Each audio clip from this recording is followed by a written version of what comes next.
Salut les parents, c'est Sarah Carpentier du blog Des outils pour apprendre et aujourd'hui nous allons parler de la dyscalculie et des aménagements raisonnés et raisonnables pour les enseignants. À tout de suite.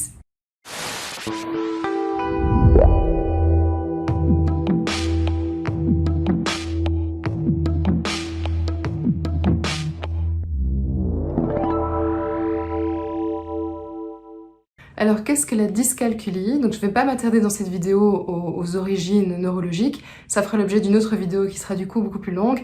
Ici, on va vraiment se concentrer sur ce qu'on peut mettre en place quand on est un parent ou un enseignant. Et quand on parle d'aménagement, d'aménagement raisonnable, ça veut bien dire ce que ça veut dire, c'est-à-dire on va s'adapter aux spécificités de l'enfant sans pour autant mettre en place des choses qui demandent beaucoup trop de temps.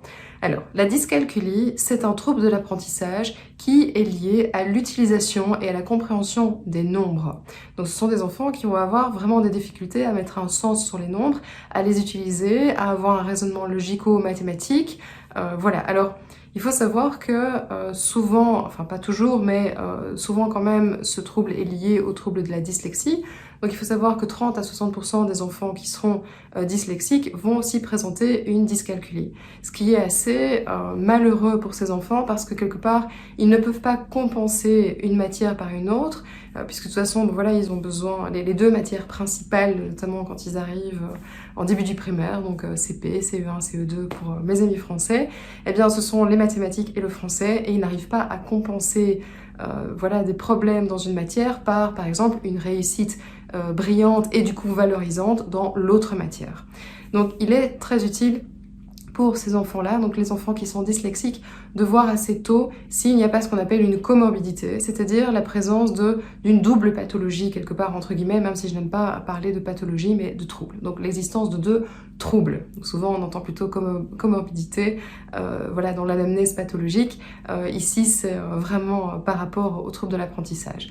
Alors, restez avec moi, je vais vous lister quelques aménagements raisonnés que vous pouvez mettre en place pour aider un enfant dyscalculique. N'hésitez pas aussi à aller voir sous cette vidéo. Je vais mettre le lien vers un article qui reprend les outils numériques qu'on peut proposer à un enfant qui présente un trouble 10, donc catégorisé selon le trouble, mais notamment il existe des outils numériques, et notamment sur iPad, qui peuvent réellement aider un enfant dyscalculique.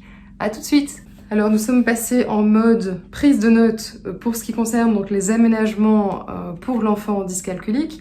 Alors encore une fois, je le redis à chaque fois quand je présente les aménagements selon le trouble 10, mais le principal est de rassurer, réconforter, encourager l'enfant. Que ce soit les enfants en général, il faut vraiment les encourager et leur donner le goût de l'apprentissage, mais c'est encore plus vrai pour un enfant qui présente un trouble 10 et qui a souvent une piètre estime de lui-même. Donc rassurer l'enfant, être là quand il fait ses activités mathématiques, l'aider, retravailler avec lui, donc évidemment ça évidemment c'est la base. Alors je sais que ça demande énormément de temps, notamment aux parents qui accompagnent leurs enfants le soir après le boulot, mais effectivement, voilà, c'est une des choses qu'il faut mettre en place.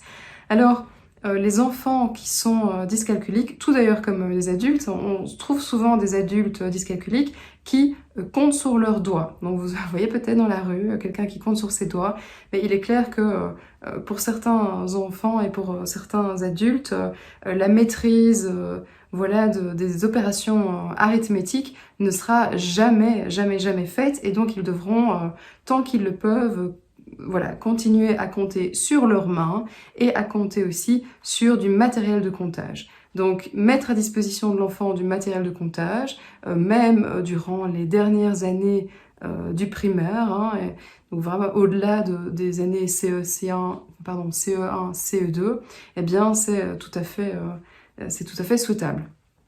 Alors, il faut aussi mettre à disposition de l'enfant des référentiels en ce qui concerne les formules, en ce qui concerne les grandeurs, en ce qui concerne les tables de multiplication, parce que certains enfants vont petit à petit intégrer ces référentiels et d'autres n'y arriveront jamais. Donc il faut à un moment donné pouvoir les accompagner avec ceci en gardant bien à l'esprit que le but, en fait, pour l'enseignant ou pour le parent, est d'aider l'enfant à développer une démarche logique,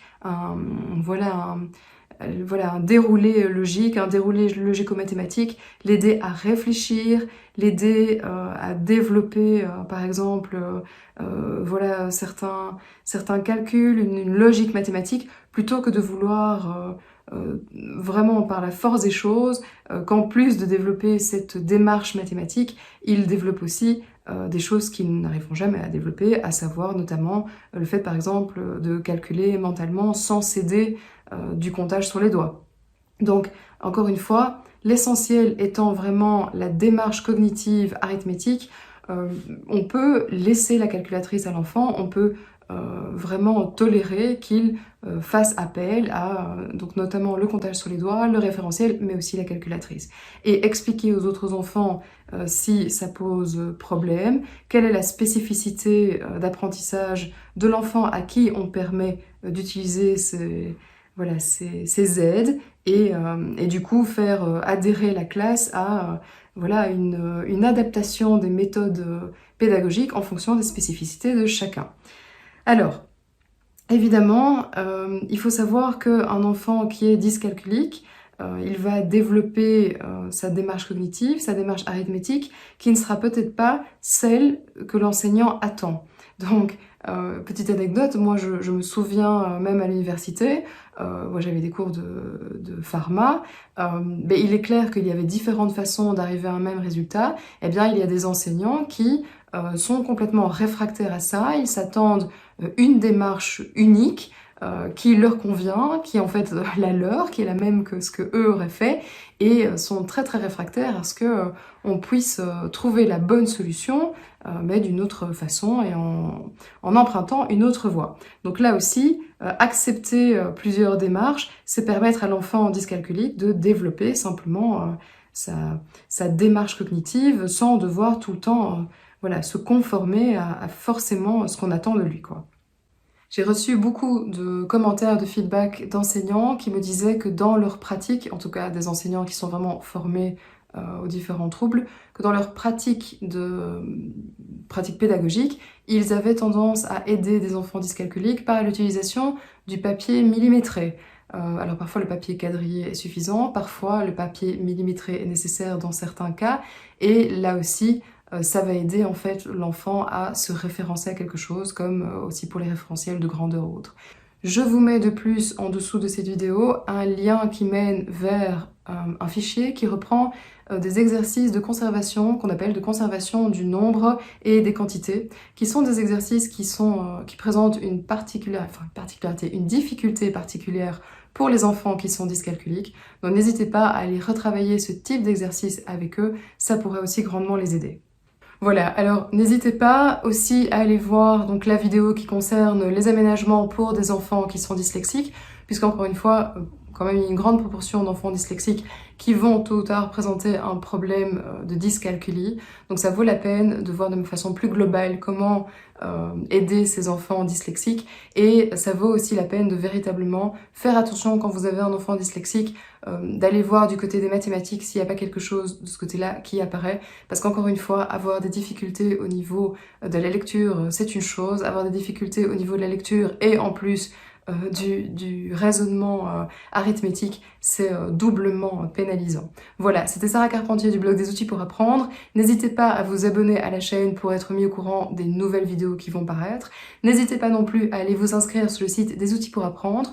Vous pouvez faire quelques tests sympas, ludiques, et c'est un pléonasme, et surtout que je veux être instructif, et vous y verrez un tas d'articles, non pas qui concernent spécifiquement les enfants qui ont des troubles d'apprentissage, mais qui concernent l'apprentissage pour les enfants en général, et certainement des articles qui se veulent les plus informatifs, les plus fiables possibles. Il y a des grosses bibliographies, vous verrez, on y parle de neuroéducation, donc c'est-à-dire la rencontre entre d'une part les neurosciences et d'autre part l'enseignement. Donc tout ce qui a été découvert dans les neurosciences qui peut permettre d'aider un enseignant ou d'aider un parent qui veut accompagner son enfant.